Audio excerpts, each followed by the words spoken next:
Grab your Bible, open up to 1 Timothy chapter 5, and let's go.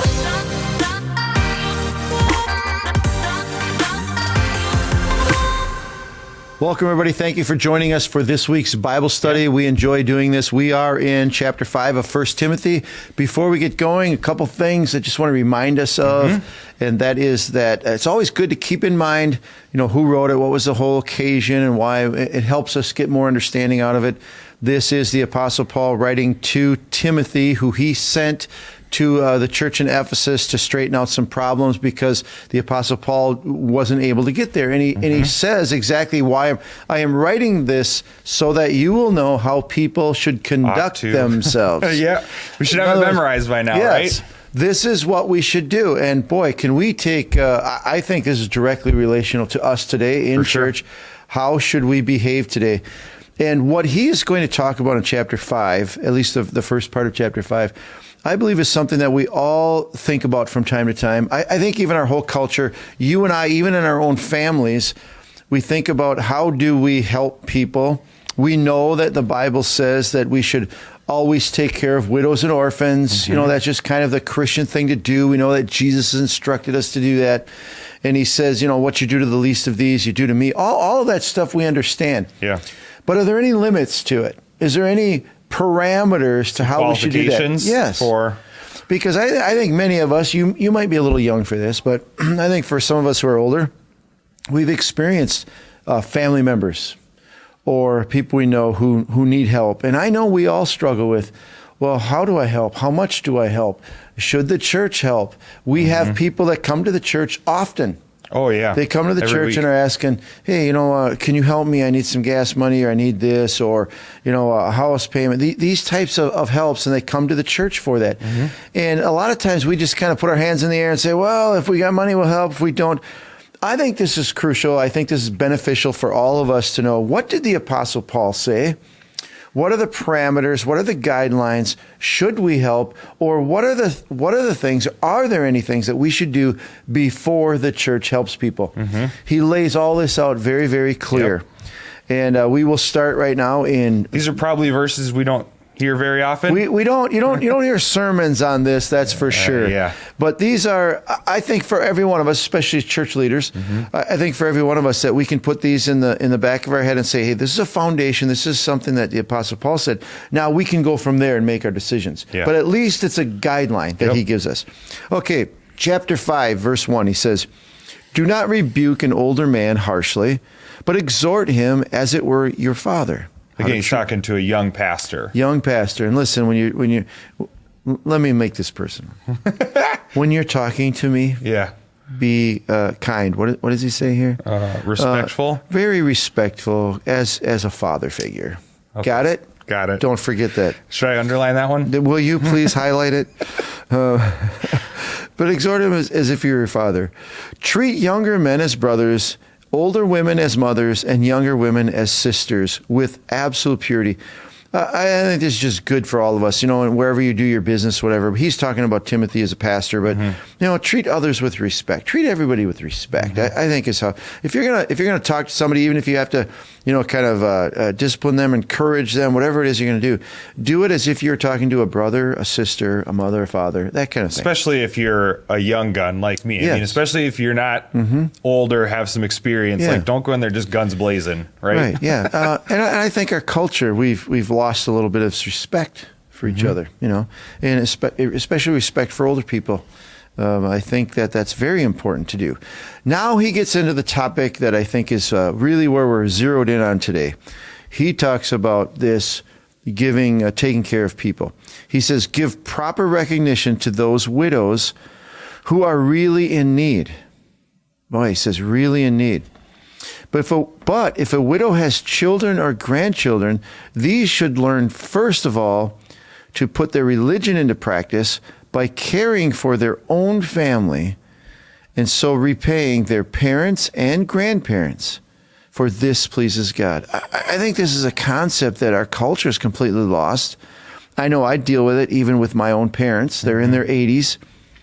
And I think we've learned to either trust the government or rely on the government or rely on the church or somebody to take care of them. In this case, it wasn't the government, but it was the church. And he says, hey, listen, there's really a responsibility here. First of all, if you have widows, and this could be orphans or anything, but he's specifically talking about widows. That was the biggest thing that they had to deal with.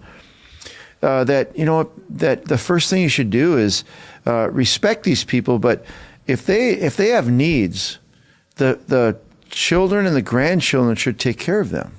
Their own family first. Yeah. Yeah. And again, that's a concept that we've kind of lost. But listen, like I said, this is personal for me, and I want to just ask you: are there parents or grandparents in your family that need help? Before you, he's going to say this in a minute, but before you burden the church or before you burden other people with fundraisers and stuff, I think there's this, this family takes care of family. And he expounds on that a little bit more. He said, as he goes on, he says, the widow who is really in need, is that where I left off? Mm-hmm. The widow who is really in need and left all alone puts her hope in God and continues night and day to pray and to ask God for help. He's saying that, okay, now, the real widow who needs help, this person is godly, puts their trust in God, is faithful. He's not saying every widow. Not every widow is like that. Not every person in need is like that. But he's saying, hey, pay attention to those who are responsible, diligent, taking care of themselves as much as they can. He goes on and he says, but the widow who lives for pleasure is dead even while she lives.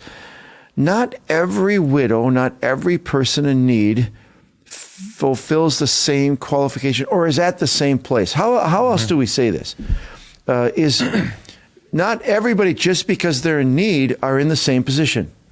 Yeah. I think the thing is, he's dealing in a church realm with limited resources. So how do you make the wisest decisions, right? Right. How do you make a wise decision with the limited options you have? And this idea that, and this is something that, again, we have to do, and we've gotten away from it as a culture, even in the church, but we have to make judgments and judgment calls.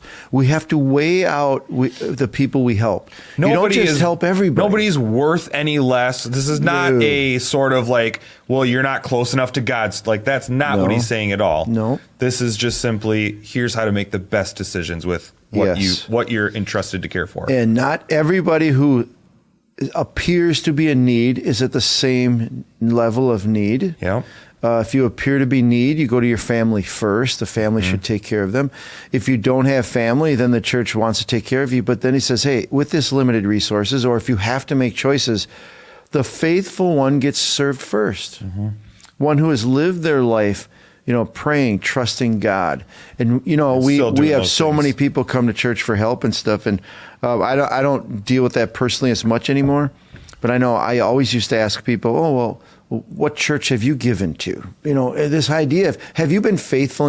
If you haven't been faithful in your life to God, why would you assume that the church would give to you? Not that we don't anyway, but why would you assume that? He's saying, you know what?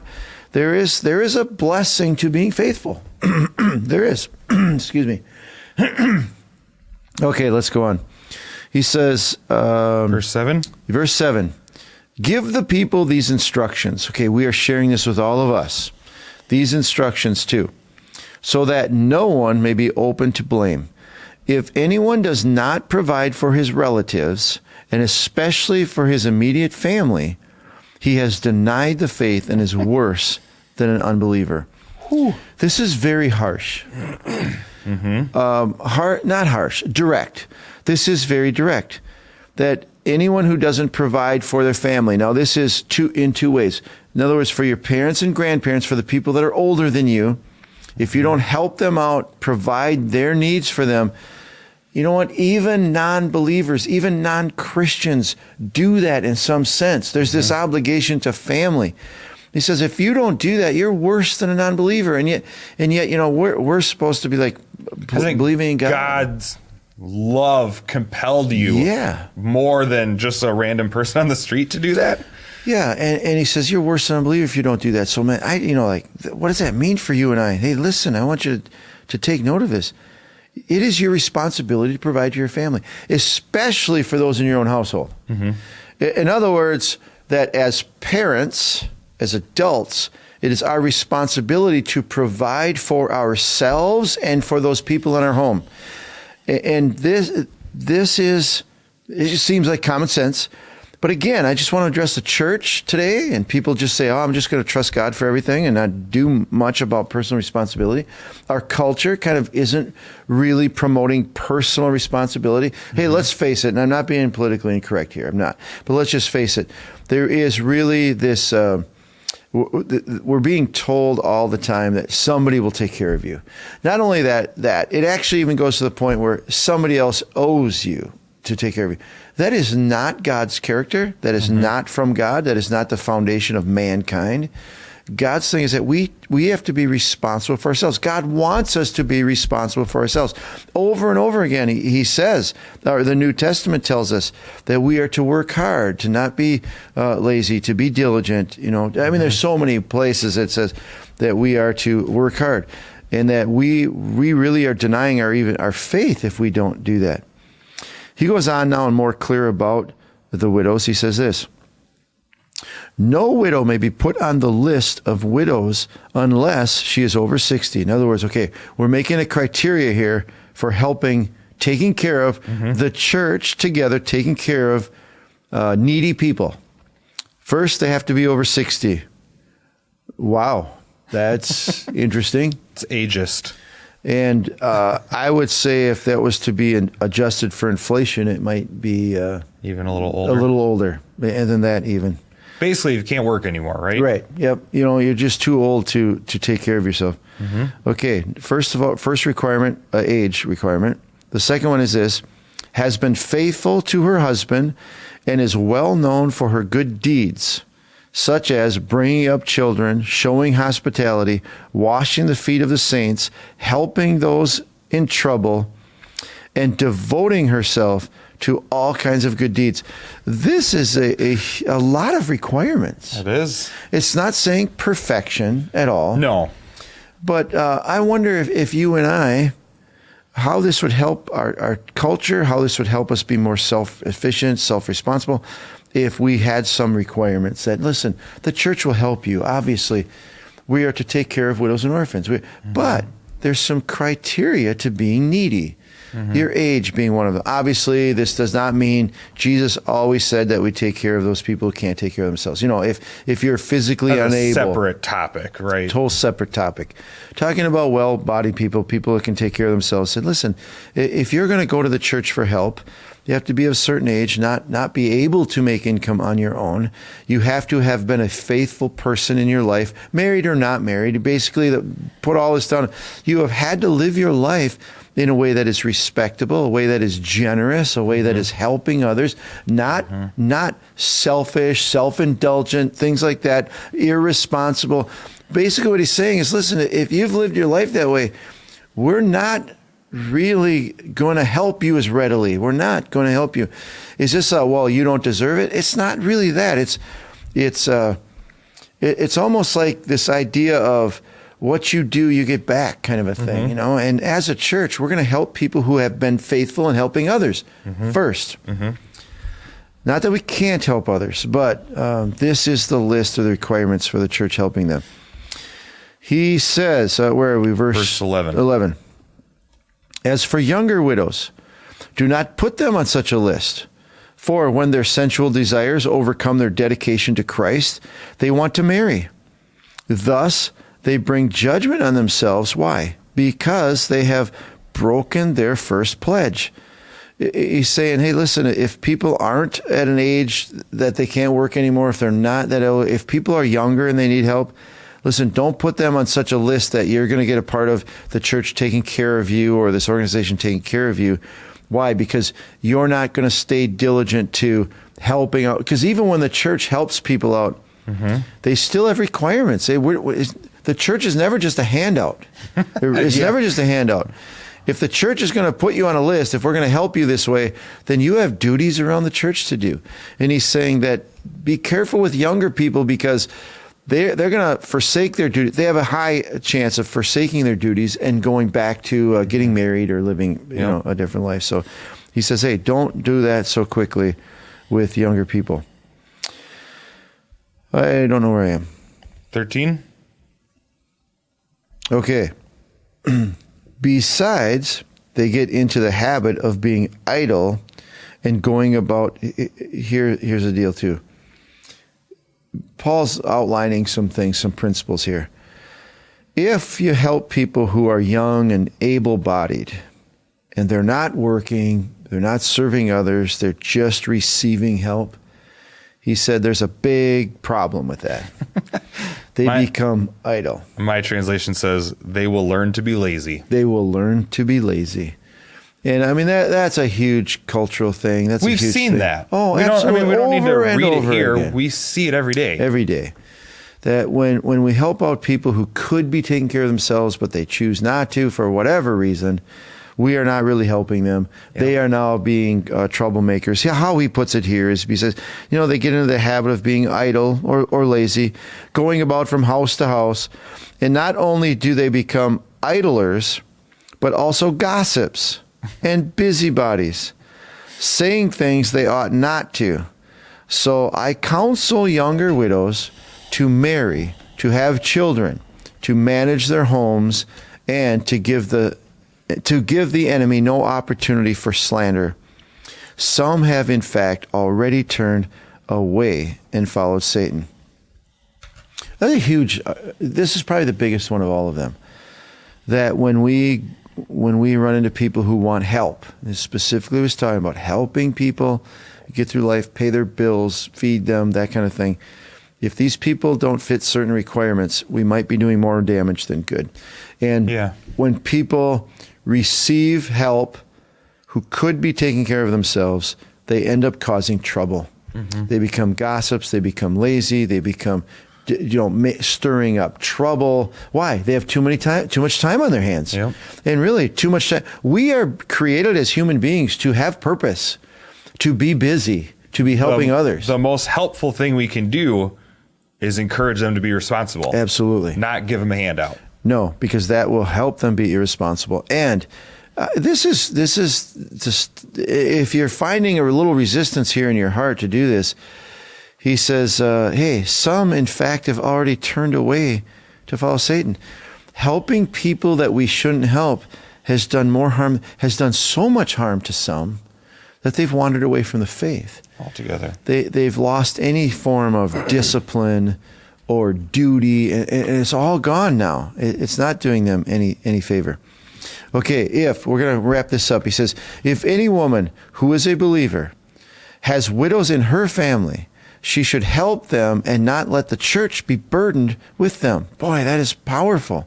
Again, helping family and not burdening in the church, so that the church can help those widows who are really in need.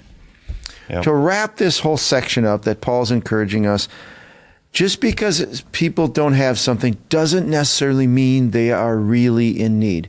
There are qualifications to really being in need. And what he says, as far as the church goes and the church helping, which the church does, we want to help the widows and orphans and take care of people who can't take care of themselves. A huge direction here that he's giving us. There are guidelines.